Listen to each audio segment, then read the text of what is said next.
El famoso pelota Yara. Pelota Yara. Sí. Es el acaparador, es el que no delega. Mm. Es una forma de referirse a las personas que tienen, que quieren tener todo bajo control. No quiere delegar. Todo tiene que controlar él.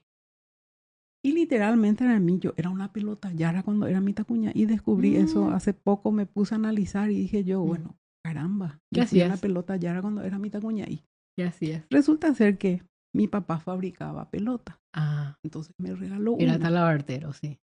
Me regaló una.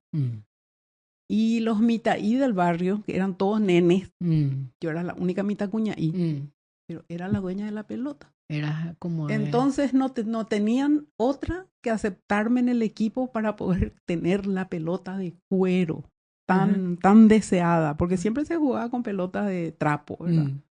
O por ahí cuando se faenaba cerdo, por ejemplo, la vejiga del animal faenado se inflaba y se utilizaba como pelota. Bueno, entonces esa era la condición, que yo tenía que formar parte del equipo si querían jugar con mi pelota. Me gusta. Pelota ya era total. La reina del barrio. La No la reina del sur, ¿verdad? ¿Qué poder tenía yo con la pelota? Bueno, la verdad que ahora me causa mucha gracia porque sí, eran todos unos nenes. Me odiarían profundamente porque posiblemente erraban más goles. Es porque lo que me pusieron en el arco. Para que no jodas más.